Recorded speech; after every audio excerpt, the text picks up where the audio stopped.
না, না, আজকে আমি আমার রেসিপি আপনাদের সঙ্গে শেয়ার করব না। আজকে আমার শাশুড়ির হাতে স্পেশাল মাটন রেসিপি আপনাদের সঙ্গে শেয়ার করব। কারণ আমি হয়তো মাটন ভালো রান্না করতে পারি না। তো আমাদের কোটাকুটি হয়ে গেছে। তারপর মা তেলের ভিতর দিয়ে দিল পেঁয়াজ কুচি। পেঁয়াজটা কিছুক্ষণ নেড়েচেড়ে নিয়ে দিয়ে দিল রসুন কুচি। তারপর এগুলো সুন্দর করে কষিয়ে নিয়ে তার মধ্যে দিয়ে দিল আদা কুচি এবং সবগুলো একসঙ্গে লাল, লাল করে ভেজে নিয়েছে।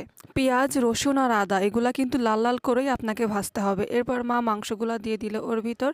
এবং চর্বিযুক্ত মাংসগুলো এক সাইডে রেখে দিল। তারপর দিয়ে দিল পরিমাণ মতো লবণ এবং হলুদ দিয়ে জল দিয়ে বারবার করে মা এটা কষিয়ে নেবে, তাহলেই রান্নার স্বাদটা অনেক ভালো হয়। তো আমাদের জলটা শুকিয়ে যাওয়ার পর এবার দিয়ে দিচ্ছে জিরা, ধনিয়া আর শুকনো লঙ্কা বাটা দিয়ে চর্বিযুক্ত মাংসগুলো দিয়ে দিচ্ছে এর ভিতর। তারপর সুন্দর করে কষিয়ে নিল কিছুক্ষণ। কষিয়ে নেওয়ার পর তারপর পরিমাণ মতো জল দিয়ে দিল এবং আবারও ঢাকা দিয়ে দিল। লাস্টে উপর থেকে কিছু গরম মশলা ছড়িয়ে দিয়ে নামিয়ে নিল আমাদের ফ্রাইড স্পেশাল মাটন।